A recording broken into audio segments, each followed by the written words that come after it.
would like to thank Eliane for inviting me to the talk. I am a professor here in the computer science department. I'm not going to present you equations of computer graphics, don't worry. But my field is computer science.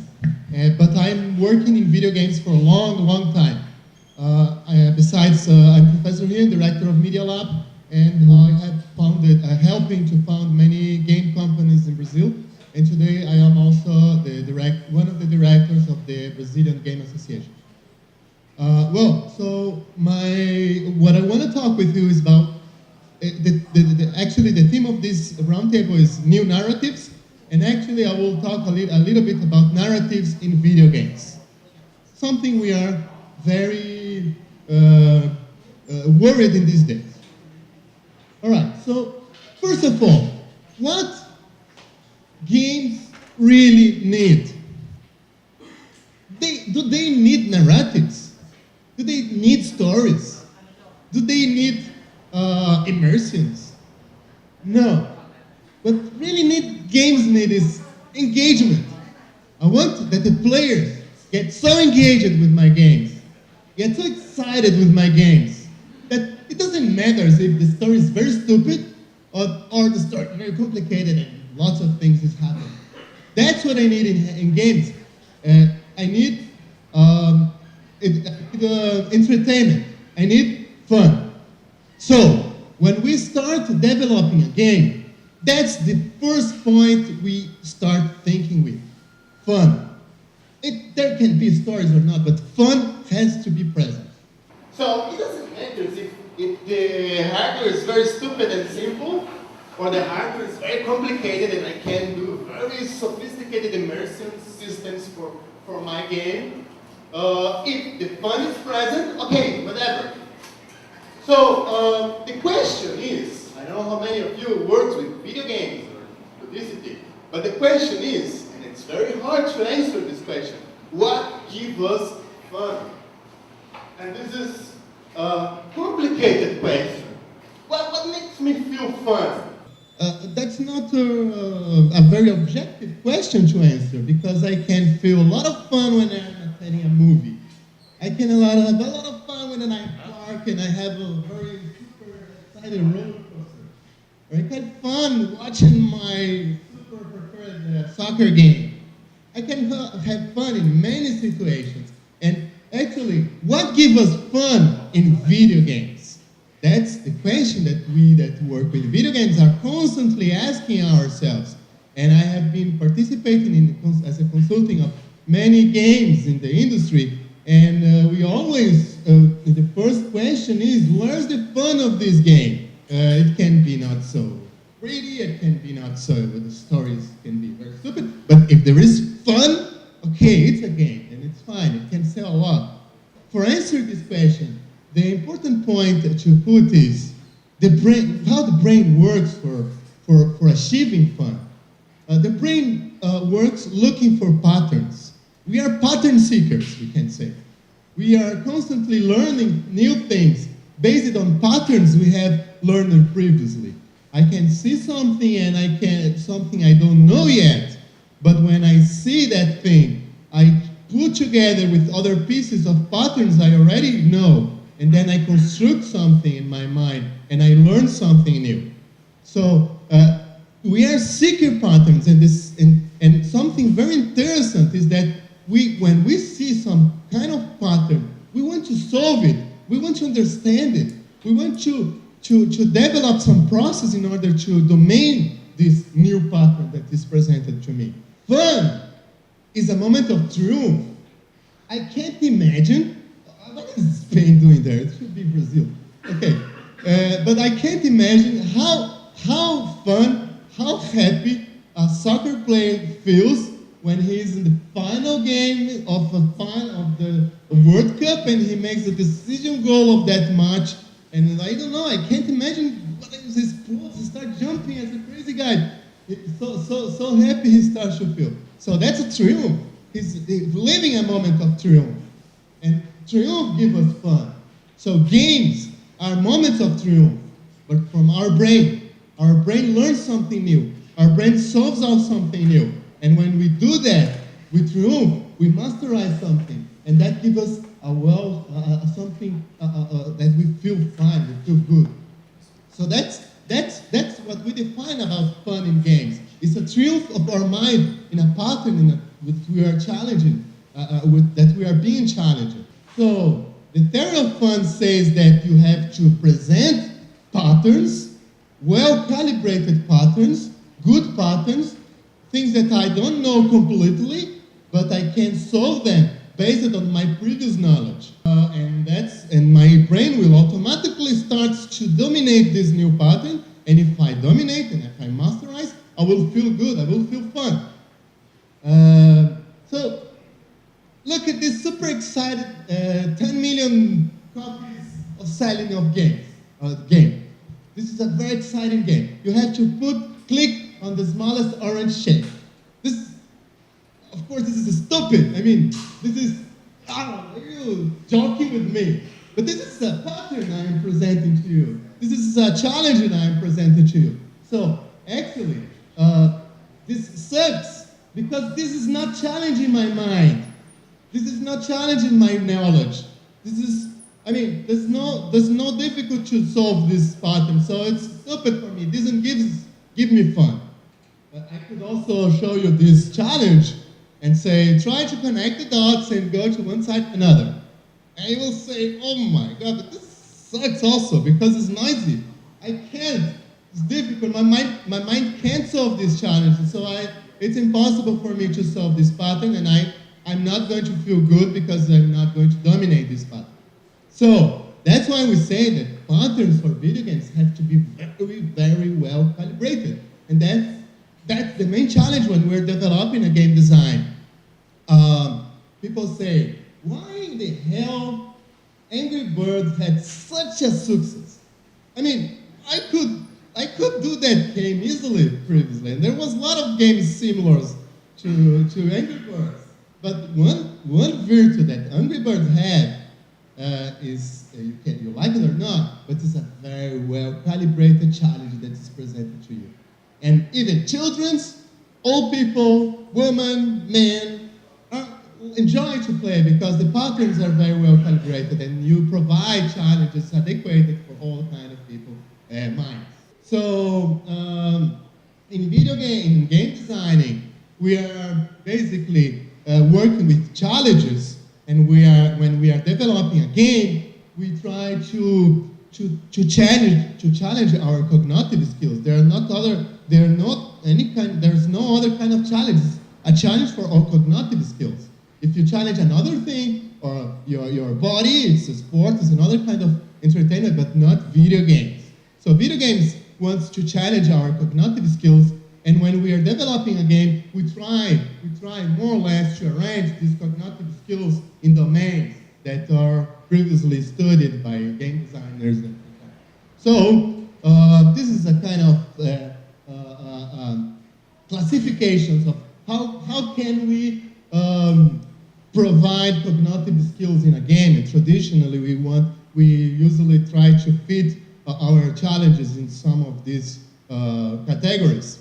And these categories are very nice. It's something I follow up when I'm making a game design. And this is because they work with different aspects of our brain. Spatial navigation, so you have to know where you are, know where you're going, try to understand what's going on. Resource management, it's like try to profit and to control your resources.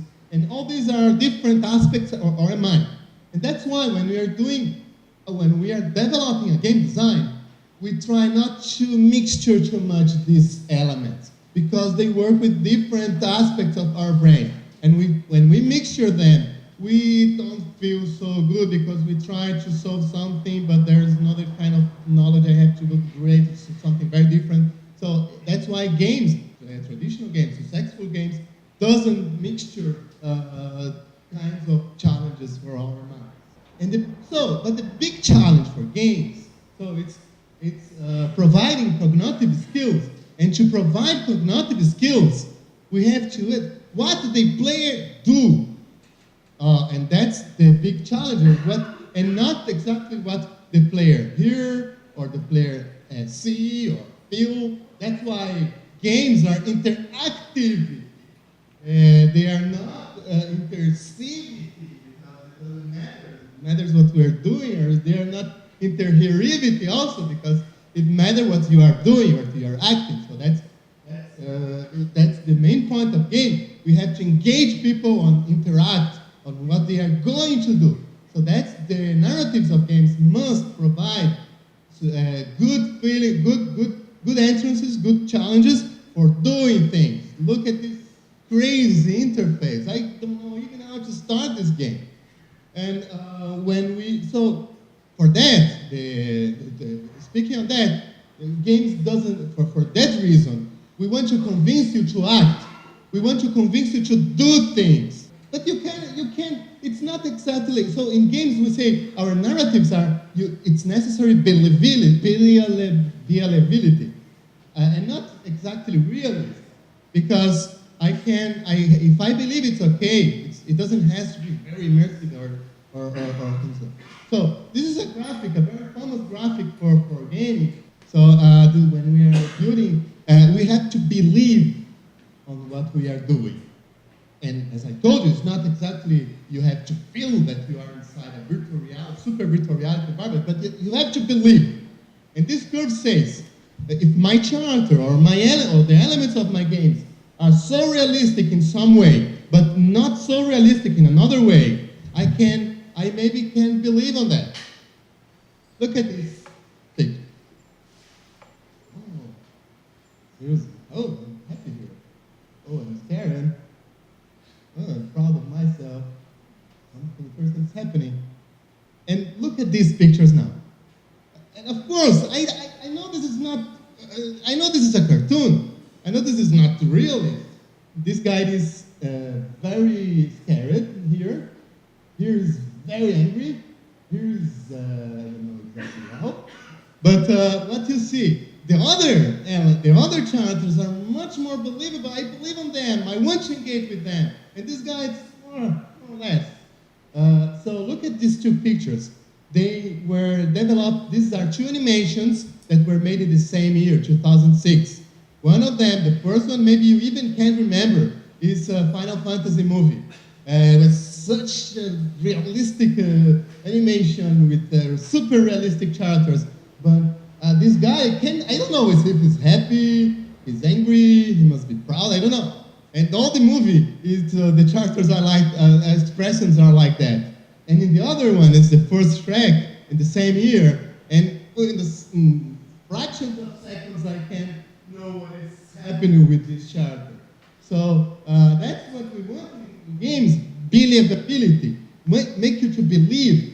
And when we are doing game design, we are doing rules, we're doing challenges, so you can believe on them, you can feel it's something interesting for your brain, and be engaged with them. But there is something very interesting happening today. Our human brains has a kind of training to seek for faces. And maybe you are looking at me and sometimes looking for the PowerPoint, but you come back to me. And if I start giving this talk like this, you will, in some seconds, you will start, well, what this guy is not looking for us? I want to see his face. And actually, our faces are fundamental for engaging people. And that's why, even in a super action game like Star Wars, you show spacecraft exploding, pilot spacecraft going through the deserts of other planets.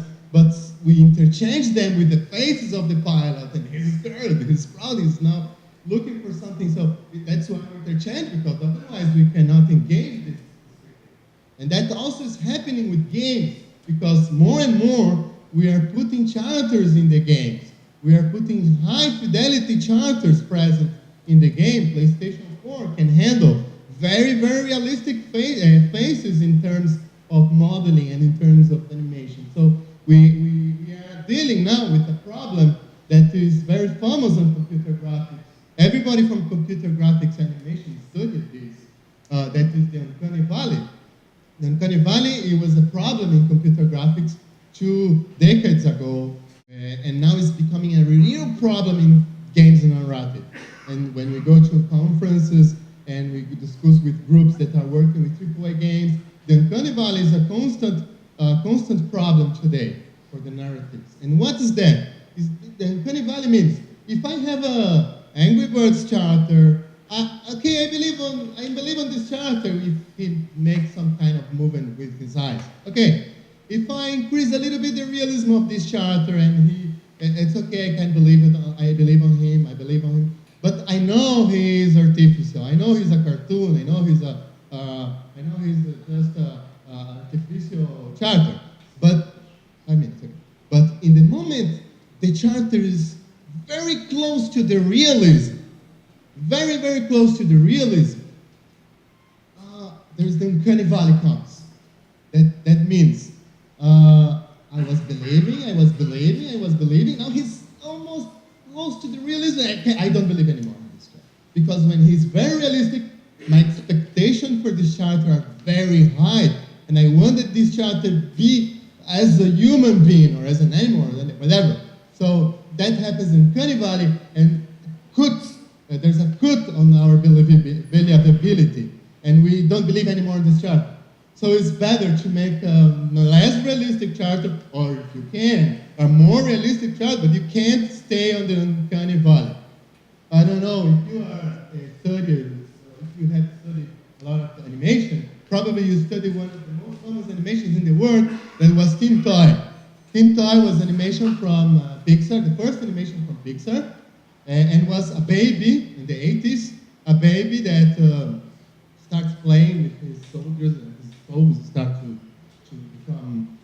become live. And this was a kind of prehistoric of Toy Story.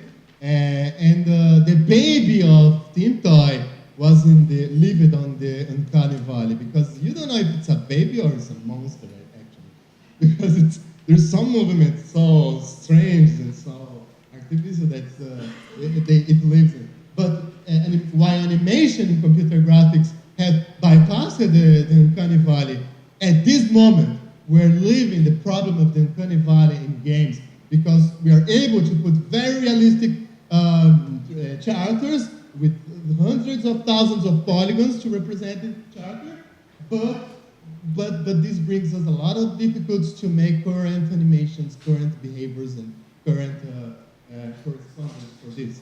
This is an example. NVIDIA, where we are working together with NVIDIA, and NVIDIA has developed a very nice tool for trying to avoid the uncanny valley. This is kind of one of the characters that I start with. It's for our game engine, and it starts to be, I start to believe. I think this starts to bypass the uncanny valley. And there's a lot of works in the gaming industry with this.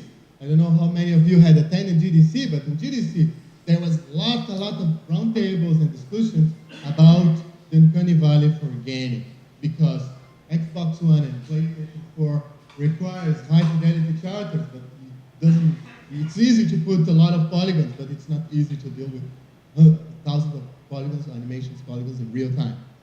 Faces are fundamental for emotion, and that's my thesis, and that's why we're constantly using faces for everything. But someone could raise your hands, but stories are also important for games. And I will, okay, but it's secondary. And when the story for games are necessary, when the narratives of games requires stories.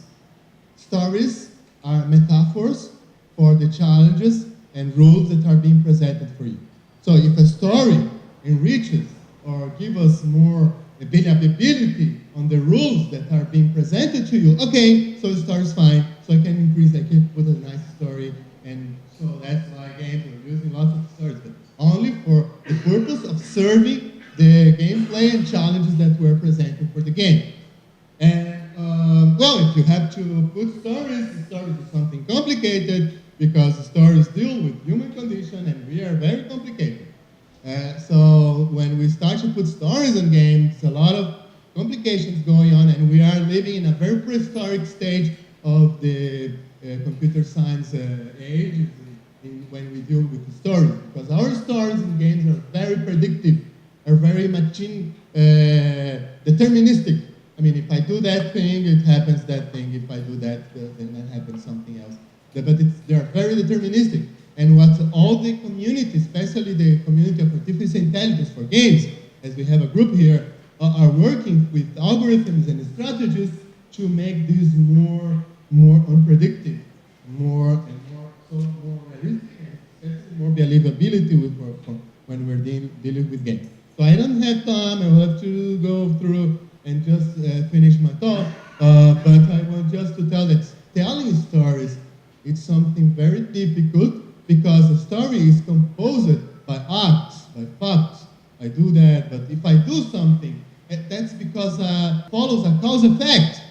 And so when I do something because of something, and then I do something else because of something else, and there's a sequence of cause effects when we are telling a story. And if I tell you something crazy, I mean, a horse is coming from Fanatism down. Why? What happened with this horse? I mean, if nothing happened previously, you're crazy. This is crazy story. This is strange.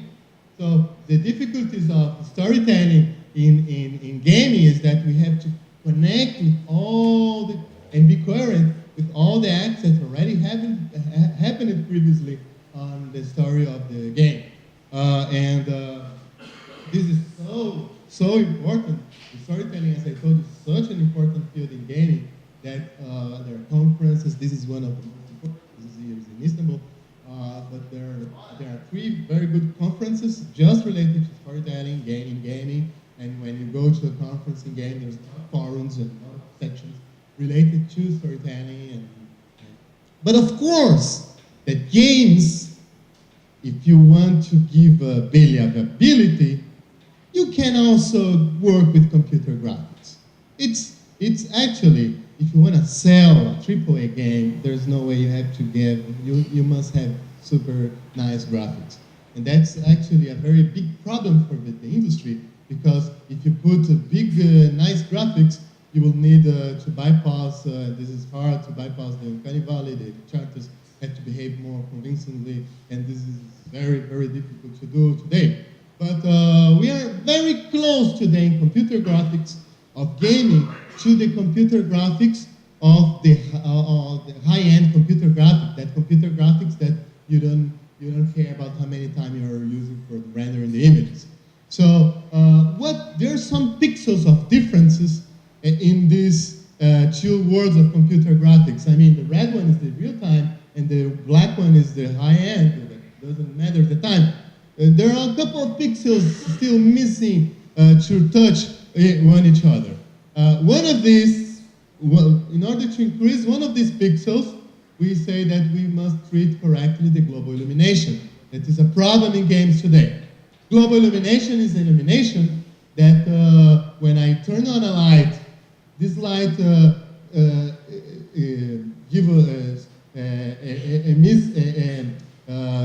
put in the scene lots of rays, and in real time we only process the rays that comes directly from a light source. But when a light arrives in a surface, this light bounces and goes again to the environment and keeps going on until the light source gets very, very low. So the problem is in games we can't deal very well yet with the bouncing of lights in the scene, because this requires a lot of time, a lot of computation. And ray tracing, as I told you yesterday, is one of the strategies for solving this. But it's very computational expensive. Vou falar um pouco de como mudou o meu trabalho e a questão da narrativa. Meu domínio é o texto, né? Então eu costumo brincar, assim, que 2 coisas mudaram a forma de você ler um texto.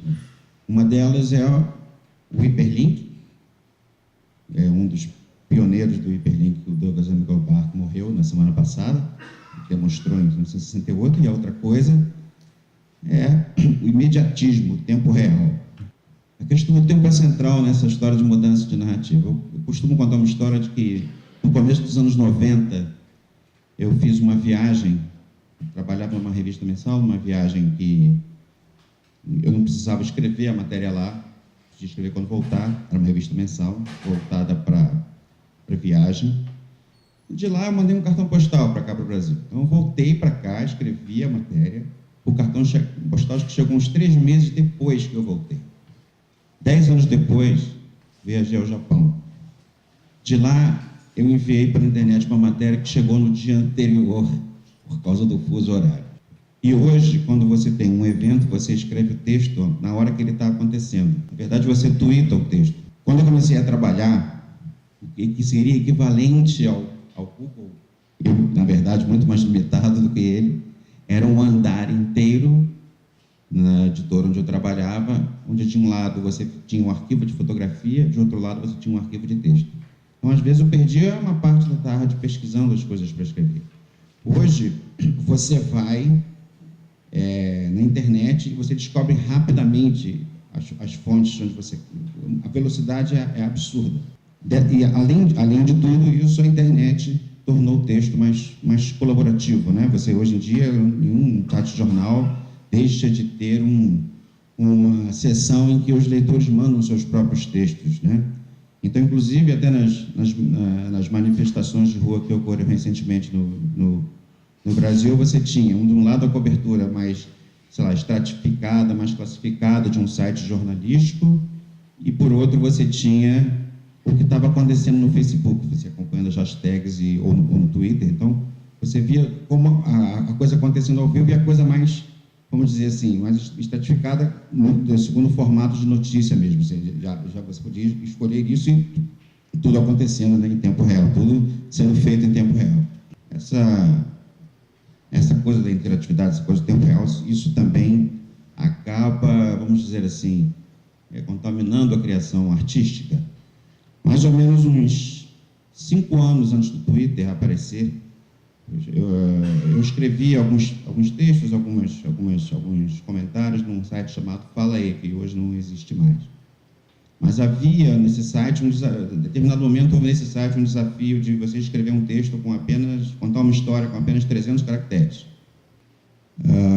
Gostei da brincadeira, resolvi fazer um blog, criei um blog com isso, em que eu, ao longo de 10 anos, escrevi mais ou menos uns 100 mini-contos, que depois se transformaram em livro. Nesse processo, fui colocando um pouco das coisas que eu vivi e também houve input de quem me lia. Em determinado momento, eu até, por exemplo, pedi que escolhesse alguns temas que eu iria escrever contos com aqueles temas e tal. Depois eu consegui tudo, reunir isso, quer dizer, acabou vindo do ciberespaço para o espaço analógico do livro. O escritor irlandês Oscar Wilde tem um poema em prosa em que ele fala que um artista consegue transformar, através de uma escultura, de uma obra de arte, a dor que dura para sempre no prazer que dura um instante. Mas esse tempo da internet, a gente parece estar vivendo um instante que dura para sempre. Porque tudo, ao mesmo tempo agora, isso tudo se reflete no nosso dia a dia, que é cheio de interrupções, não só por e-mail, como agora pelos Facebooks, as mídias sociais da vida. E a questão do tempo ou da falta dele é central para assim, a mudança de narrativa que você está vendo, não só na parte jornalística, mas também em outros meios, como a televisão. Já vou dar exemplos. Não, mas o que eu queria falar, assim, que a ideia de tempo real, a ideia real time, e a ideia do tempo e de você estar vendo tudo que todo mundo está fazendo está no centro da ideia dos programas de reality show, que transformaram a ideia de televisão. Essa noção de tempo real, de real time, ela também vai para os seriados, por exemplo. Seriado de 24 horas, do Jack Bauer. Um dia inteiro separado por hora durante 24 episódios. É um seriado que é perfeitamente um sintoma da sua época. Uma outra parte, I'll talk this in English, I think it will be easier. Another series that is a good example of the revolution in the narrative, I believe to be Lost, from J.J. Abrams, because it plays all the time with time. Through the flashbacks of the characters, and also with the idea of time travel. Also, it was one of the most important medias in terms of what we call transmedia. In no other series, for example, I remember seeing people going through the internet and searching for the theories of what was happening, because there were so many citations of another works and books. And this was really a breakthrough in terms of narrative. Not only this, but also in games.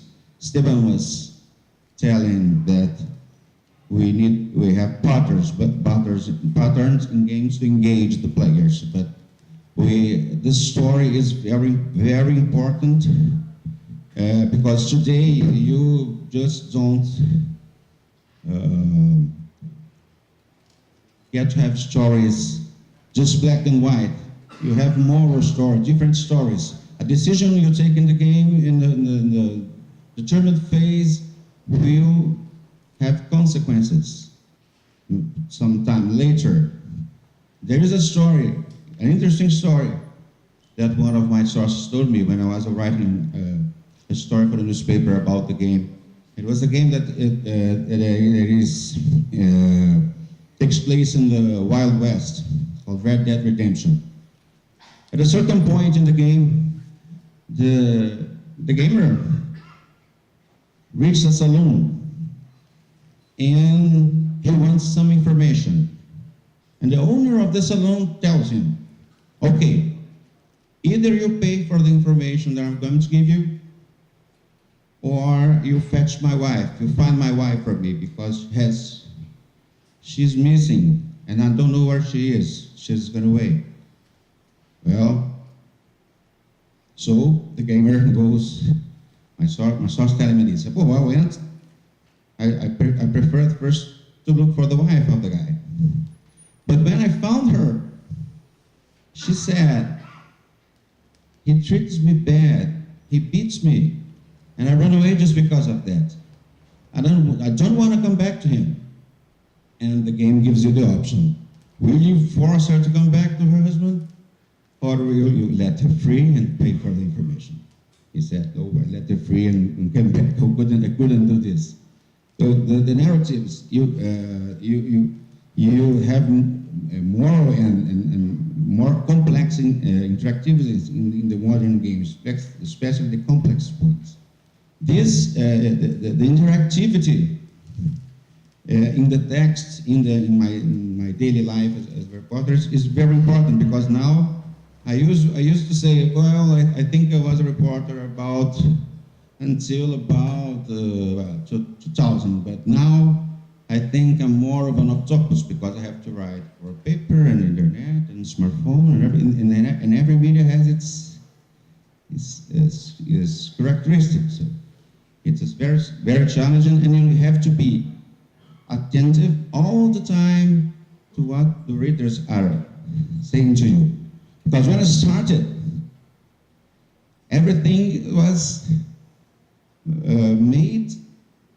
You wrote in the writing machine, typewriter. You gave it to the editor.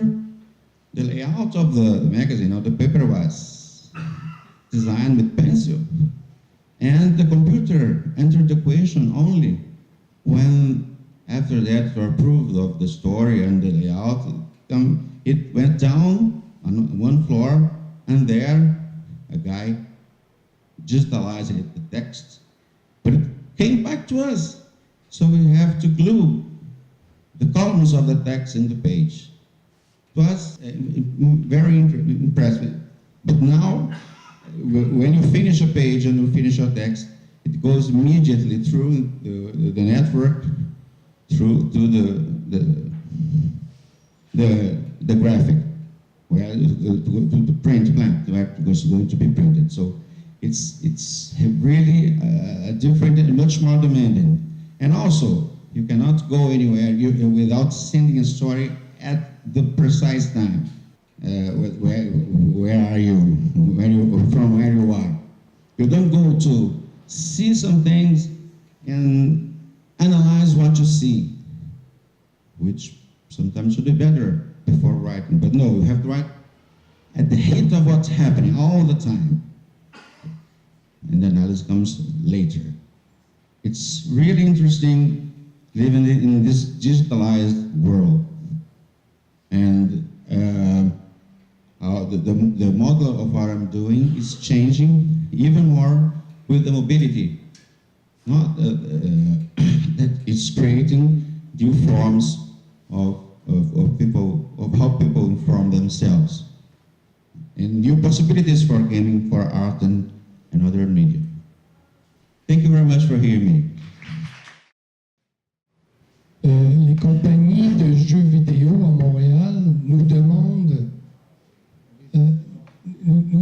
de travailler sur l'émotion. Comment transmettre l'émotion? Est-ce que tu travailles aussi dans ce sens-là? The emotions are something strictly related to, more related to the storytelling rather than the gameplay. So what I've seen, especially in discussions of big conference like the GDC, people were talking about emotions. Actually, until now, people are trying to, many times avoided to touch emotions because of all the things that emotions bring together with the narrative. So it was a very interesting talk given by Chris Crawford, that is a very famous game designer. And he was talking a little bit about emotion, and someone asked him something very similar. How in the future are we going to have big emotions on games? And who knows, Chris Crawford, he knows very well. And he said like, emotions are more for filmmaking, and emotion does not increase in his opinion, the power of the challenges that we are given. But if the emotions are strictly related to the storytelling, then you can put in the storytelling the emotions, but not dealing with interactive emotions and all that. The tool I showed NVIDIA, I don't know if you saw previously, they're putting this tool inside some engines, like Praia engine. It's taking this emotion tool from NVIDIA. And basically, it is when the programmer is when you're programming a game, you are like relating emotions with game elements rather than with the story elements. So it's in order to increase the challenge you are giving to the player, and not exactly to increase the storytelling power of telling something. I mean, that's a very complicated question actually, because by other side, people of course want to put more emotion. I don't know if you read, but it's PlayStation 4 says that in the engine that they are providing the new developers, the engine has an emotional thread that is part of the engine just to deal with emotions.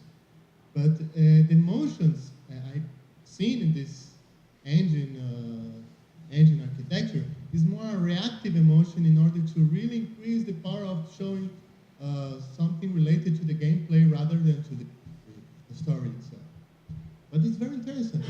If you play a little bit with this emotional thread they put, it's very curious. I mean, it's very interesting, but it's a reactive emotion, not an upcoming emotion. And we have seen recently that many games, ever, all the games that I have seen until today, always use the subject of the death, like Mario. Even at the beginning, it's like Mario always jumping over his enemies and killing them. Or Counter-Strike, where your mission is to kill everybody. Even if you do a headshot, you gain more points. And if you die, you come back and come back and come back.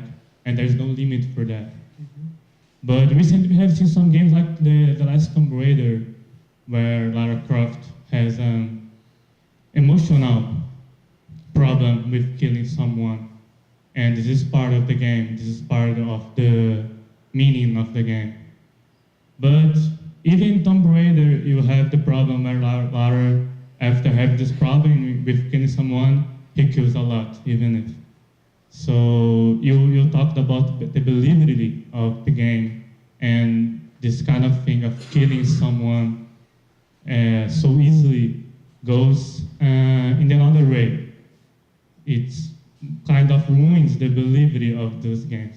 So what is your vision about the death in those games, and what do you think about different ways that we could choose as a game designer to solve this problem? The game design deals with challenges, and when you beat and you dominate, you masterize something, you are rewarded, and when you don't, you are punished. And the death is the largest punishment we have in our life, right? There's nothing worse than dying. So the death, the dying, is something very used in punishing in games, because it's like, I'm really punishing you. So that's why dying is very common, even in very stupid games, where you kill a small, you're killed by a small, and then you're born again. So dying has a sense of punishing, and it's like in chess, when you kill your opponent, it's dead. But it's not like about. I mean, the thing is, this is a discussion, very interesting. But the death in games is that it's a punishment, and it's the worst thing can happen with you. So it's the big punishment you're having for not beating something. But that's why death in games doesn't have a more characteristic. It's something like just saying you lose, you're punished. So it's that's my opinion. I don't know if I answered. Hello. About storytelling and the behaviors. When you have some more realistic characters, and how can we try to mix the realistic behaviors and use the storytelling to like a plus and help in that part? When we started doing a game design project, I give game classes in the university. Some of the students here attended, and I in some moment I give a work. Now you have to plan a game, and then sometimes think yourself, if you already try to develop or to project a game, how do you start projecting your game? Sometimes you think, oh, in the year of 2500, aliens have arrived to this earth, and then some very weird creatures. Then you are not. Then that's the wrong process of creating a game, because you are first thinking of the story, and probably then you're going to adapt your rules to this story. And when you are in a real company or when you work in a real project of games, what you have to do is first think on the challenges, think on the rules, and then you think on the story that will enrich or will increase the power of these challenges, the power of these patterns that are being presented. So that's probably the main difference from gaming companies to narrative related to media companies that first put the story and then other things. We think first in rules, and then we try to think of the story, but with the established rules we have think of that before. Many people say there's a famous people. Have you seen educational games? And many times educational games are bored and stupid and bad. And why? Because people first thought on the content, on what is going to be told to you, and then they try to adapt some kind of challenges. So then it's a board game. It's going to be probably a bad game. A good game has to be first focused on the challenges, on the rules, on the patterns, and then you try to construct or build a story surrounding this and increasing the metaphering these rules that were already established. Il y a des journalistes qui doivent être très heureux des technologies numériques parce qu'ils peuvent recevoir plusieurs commentaires de la population et vraiment faire des chroniques d'humeur de l'ensemble. C'est-à-dire qu'avant, ils devaient probablement, ça peut être beaucoup plus compliqué pour cette catégorie de journalistes. Aujourd'hui, avec Twitter, Facebook, ils ont un ensemble de personnes qui peuvent intervenir dans leurs chroniques et ça doit les rendre heureux. This is really interesting, receiving all this feedback from the readers. It's overwhelming because we receive it by mail, we receive it by Twitter, we receive it by Facebook. And when I write stories, some of the PRs of the companies are contact me sometimes through Facebook already. And some interviews I do through Facebook, including with international sources, for example. When you notice that people are well connected, are connected in the sense they are always in the internet, sometimes it's easier to talk to them by Facebook or Twitter or email, because you get a real-time response, and it happens all the time with the readers. And I like very much to try to understand and write stories about this sensation that time is slipping through our fingers, that the perception of time is changing with the obligation that we put ourselves to stay inside the internet all the time and to try to respond to everyone. We are always available. I recently participated in a TV show and I was telling that this problem with the spying and the surveillance that the United States is doing through in countries of the world, but part of it is we abandoning our privacy. We're giving it for free. It's a price we pay when you use free services, you know? And it's a complete trend. And I once talked to Vint Cerf, one of the fathers of the internet, and I asked him, Vint, how do you position yourself in the dilemma between security and privacy? And he told me, well, if you send me a message trying to do some financial transaction, I will want to know who you are and know your credentials. But it's a trivial subject. It's not that anonymity can be tolerated, no problem.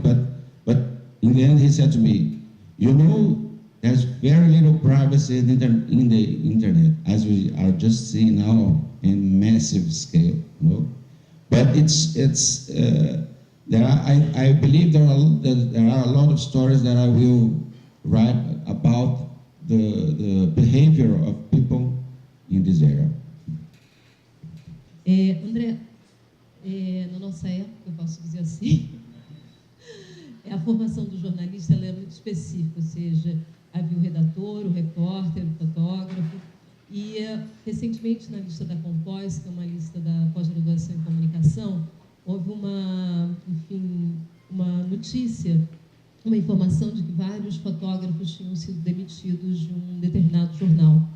E houve uma discussão a esse respeito, falando hoje de uma formação diferente da que nós tivemos, ou seja, hoje o jornalista, ou seja, aquele formado em comunicação, ele precisa ser multitarefa, ou seja, ele precisa fotografar, ele precisa filmar, ele precisa escrever.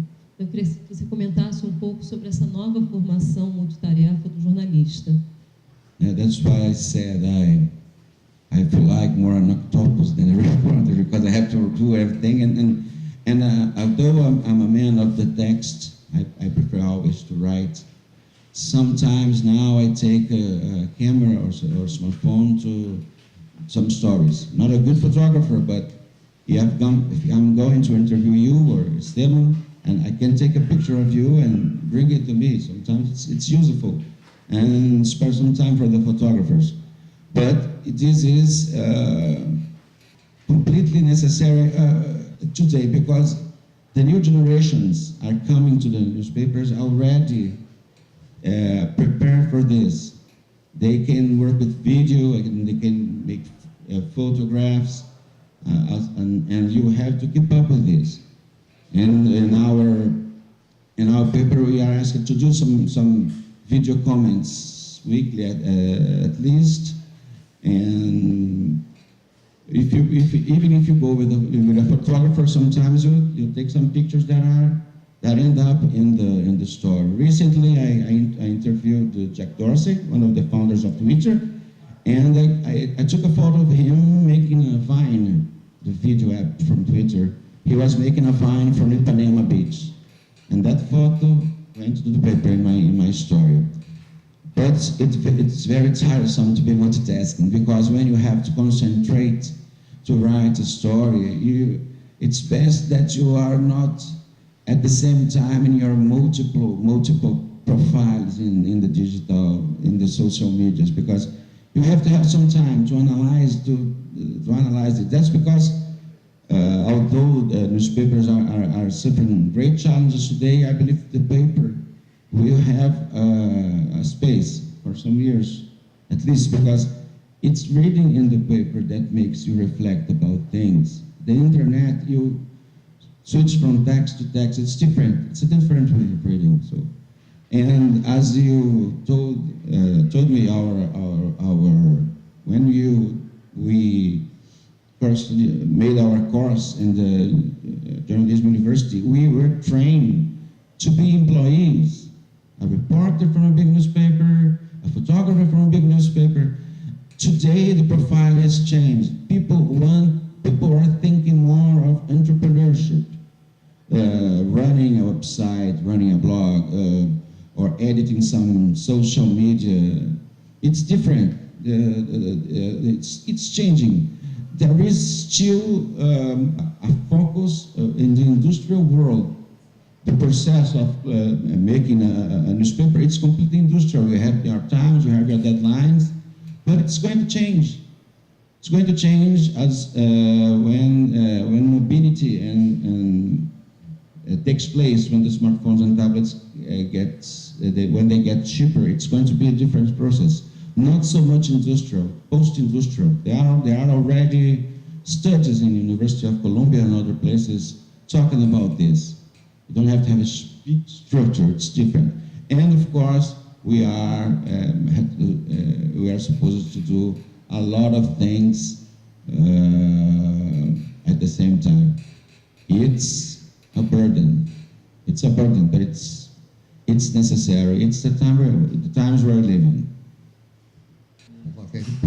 My question is for Esteban, and it's actually like a game design question. You were talking about the fun in games, and I was wondering if you would consider games as art, and if you do you think that their only purpose is for them to be fun? This is a question. Well, I totally consider a game a piece of art. That's unquestionable in my opinion. But if you think a game is a piece of art instead of a piece of entertainment or publicity, you may achieve something that is not a game. You may achieve something interactive, you may achieve something, but in my opinion, all games have to have fun and as the rules as a first point, and not necessarily they have to be a piece of art.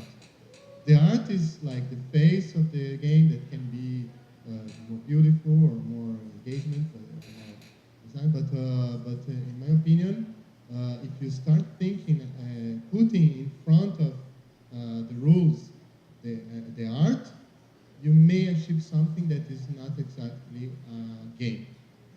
As we see lots of nice pieces of art, interactive art, but not all of them are exactly games. So I don't know. But definitely, all games are art, and there is a big, in Brazil, we are dealing in this moment with a big discussion about this, exactly this point, because the Ministry of Culture now said that games are not art. And she said that because there is some kind of resources that goes to any kind of art masterpieces, and she doesn't want to go to give to games, and she said that games are not art. And all the game companies started to get angry. It's stupid what she's saying, because of course every game is art. But then comes a question that I am not capable to answer: is what is art? I don't have competence.